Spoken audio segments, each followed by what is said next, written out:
Hi friends, இன்றைக்கி உருளைக்கிழங்கில் ஒரு மசால் மாதிரி செய்கிறது எங்கள் வீட்டில் நான் எப்படி செய்வேங்கிறத உங்களோட ஷேர் பண்ணிக்கிறேன். 1/2 கிலோ உருளைக்கிழங்கு வாங்கி இது மாதிரி குக்கரில் போட்டு வேக வச்சு தோல் எடுத்தாச்சு. அழிக்கிறதுக்கு 3 ஏலக்காய், 4 லவங்கம், ஒரு சின்ன பீஸ் பட்டை. இப்போ எண்ணெய் ஊற்றிக்கலாம். இப்போ குக்கரில் எண்ணெய் ஊற்றியாச்சு.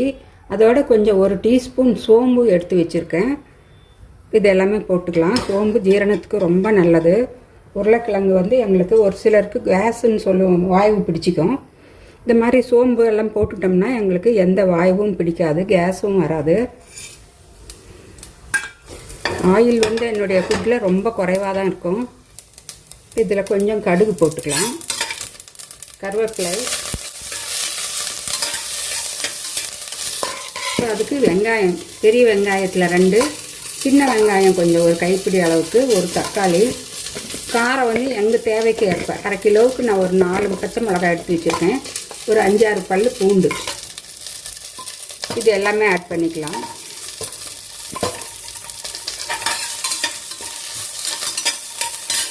பூண்டு இது மாதிரி சோம்பு, அதுக்கப்புறம் நான் பெருங்காயத்தூளும் கொஞ்சம் ஃபைனலாக போடுவேன். அதெல்லாம் போடுறதுனால எங்களுக்கு கேஸ் வாயுவே பிடிக்காது. ஜீரணத்துக்கு ரொம்ப நல்லது அந்த பெருங்காயத்தூள், இந்த பூண்டு, சோம்பெல்லாம். இதெல்லாம் கொஞ்சம் நல்லா வதங்கட்டும். இதெல்லாம் கொஞ்சம் சீக்கிரமாக தக்காளி எல்லாம் வெந்து வர்றதுக்கு கொஞ்சமாக உப்பு, ஒரு 1/2 டீஸ்பூன் அளவுக்கு உப்பு நல்லா கிளறி விட்டுலாம். கிளறி விட்டு கொஞ்சம் நேரம் லோ ஃப்ளேம்லேயே வச்சா இது நல்லா மசிஞ்சு வந்துடும். தக்காளி வெங்காயமும் நல்லா வெந்து வந்துடும்.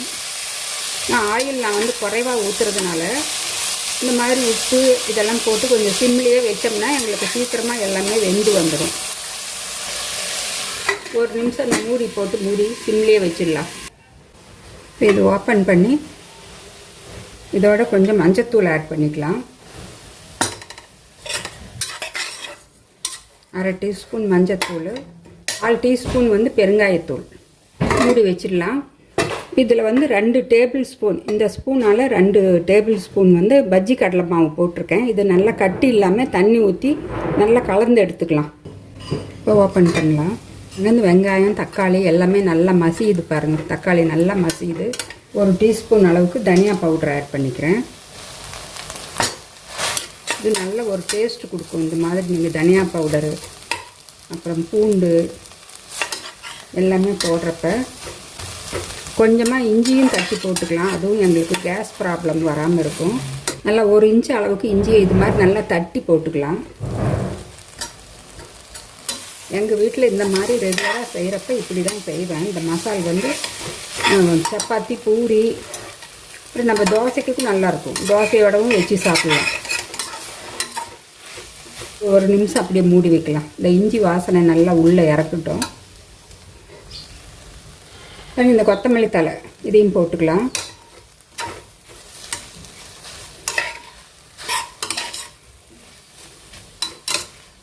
இப்போ ஸ்டவ்வை கொஞ்சம் ஹை ஃப்ளேம் பண்ணிக்கிறேன். இப்போ ஸ்டவ்வை கொஞ்சம் ஹை ஃப்ளேம் பண்ணியாச்சு. இப்போ நான் கரைச்சி வச்சுருக்கிற இந்த பஜ்ஜி கடலை மாவை ஊற்றிக்கலாம். நல்லா இது மாதிரி தண்ணி மாதிரி நீங்கள் கரைச்சி ஊற்றுங்க. அப்போ தான் அந்த பச்சை வாசனையெல்லாம் போக நல்லா வெந்து நல்லா பச்சை வாசனையெல்லாம் போகும். கடைசியாக ஃபைனலாக நாங்கள் உருளைக்கிழங்கு போட்டு 1 நிமிஷம் கொதிக்க வச்சு இறக்க வேண்டியது தான். மசால் ரெடி ஆகிடும். மறுபடியும் 1 கிளாஸ் தண்ணி ஊற்றுறேன்.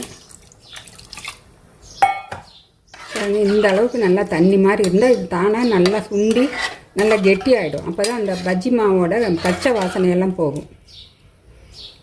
இதுக்கு தேவையான உப்பு ஆட் பண்ணிக்கலாம். நல்லா 1 டீஸ்பூன் அளவுக்கு உப்பு போட்டாச்சு. இப்போ இது கலந்து விட்டு கொஞ்சம் நேரம் அப்படியே மூடி வைக்கலாம்.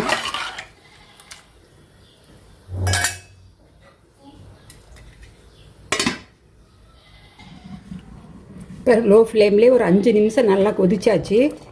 இப்போ ஓப்பன் பண்ணி பார்த்தா நல்லா அந்த பச்சை வாசனையெல்லாம் போயிருக்கும். இப்போ நான் உருளைக்கிழங்கு ஆட் பண்ணிக்கிறேன்.